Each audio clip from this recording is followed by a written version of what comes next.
মানে তুফান বেস্ট, স্টোরির দিক থেকে হোক বা মেকিংয়ের দিক থেকে হোক আর ওভারঅল শাকিব খানের পারফরমেন্সের দিক থেকে হোক, তার মধ্যে রিভেঞ্জ সবচেয়ে ফালতু। অফকোর্স বুবলির জন্য এটা খুবই নেগেটিভ একটা ব্যাপার। তুফানের নেগেটিভ পার্ট বলতে ওরকম নাই, বেস্ট পার্ট বলতে এক নম্বরে আমি বলবো যে শাকিব খানের performance outstanding, just best. Negative বলতে স্টোরি কোনো মানে আগামাথা নাই।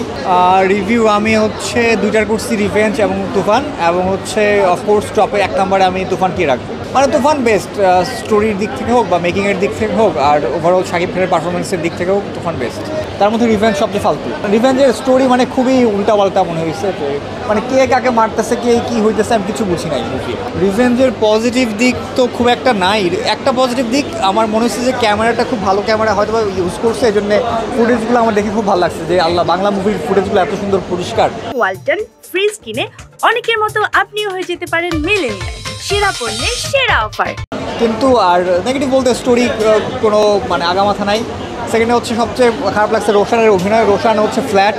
ও দেখলাম যে সিরিয়াস ক্ষেত্রে ওর এক্সপ্রেশন যা থাকে, ভয়েস টোন যা থাকে, ও হচ্ছে দুঃখের সময় ভয়েস টোন যা থাকে, মানে অলওয়েজ তার ভয়েস টোন সেম, চেঞ্জ হয় না। উনি হয়তো বা ভাবে, কারণ আমি এরকম দেখছি যে হচ্ছে আমি ধরেন তুফানের টিকিট কাটতে গেছি, অনেকে দেখা গেছে তুফানের টিকিট পায় নাই, টিকিট কাউন্টারে বলে যে ভাই যে কোনো একটা দিয়ে দেন, অন্য যে কোনো একটা বাংলা মুভি টিকিট দিয়ে। তখন অন্যরা করে কি তুফানের টিকিটটা না পেয়ে বা ভালো যে মুভিটা চলতেছে ওইটার টিকিট না পেয়ে হচ্ছে আশেপাশে মুভি দেখে ফেলে। সো উনি হয়তো বা এই এক্সপেকটেশন নিয়ে হচ্ছে ভালো ভালো মুভির সাথে ওনার মুভি ছেড়ে দেয় যেন হচ্ছে চলে। বাট এরকম না করে আসলে ভালো মুভি তৈরিতেই বেশি মনোযোগ দেওয়া উচিত আমার মনে হয়। আর সবচেয়ে যে বাজে দিকটা মানে সেটা হচ্ছে ব্যাকগ্রাউন্ড মিউজিক। পুরা মুভিতে ইন্টেন্স ব্যাকগ্রাউন্ড মিউজিক ব্যবহার করে। মনে ধরেন একটা হিরো জাস্ট হেঁটে যাচ্ছে, ওইখানে উনি ব্যাকগ্রাউন্ড মিউজিক দিয়ে রাখে, যে হচ্ছে একদম মারামারি সময় যে টাইপের ব্যাকগ্রাউন্ড মিউজিক দেয় ওই টাইপের ব্যাকগ্রাউন্ড মিউজিক বা সিরিয়াস টাইমের ব্যাকগ্রাউন্ড মিউজিকগুলো উনি নর্মাল টাইমে দিয়ে দেয়। মানে পুরো মুভি জুড়ে মানে ব্যাকগ্রাউন্ড মিউজিক চলতে থাকে, যেটা খুবই অ্যানোয়িং। অফকোর্স বুবলির জন্য এটা খুবই নেগেটিভ একটা ব্যাপার, কারণ হচ্ছে বুবলির উচিত হয় না এই টাইপের একটা মুভিতে কাজ করা।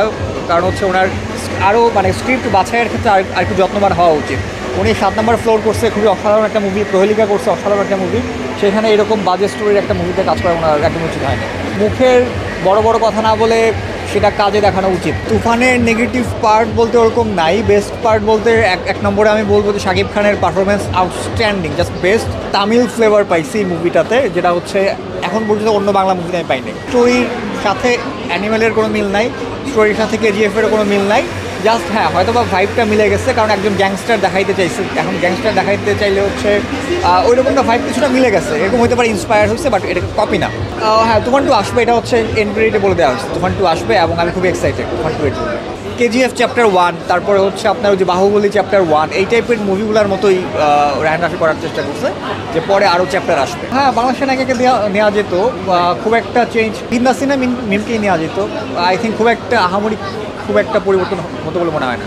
পরিচালকরা নতুনত্ব আনানোর জন্য বা একটা ডিফারেন্ট ভাইব দেওয়ার জন্য বাইরের দেশ থেকে নায়িকা আনতেছেন, বাট এটা আমি মনে করি ঠিক আছে, এতে কোনো প্রবলেম নাই। বা হচ্ছে মানে দেশের নায়িকারা অন্য মুভিতে কাজ করবে হোক, মানে সব মুভিতেও তো আসতেছে না, একটা দুটো তো আসতেই পারে।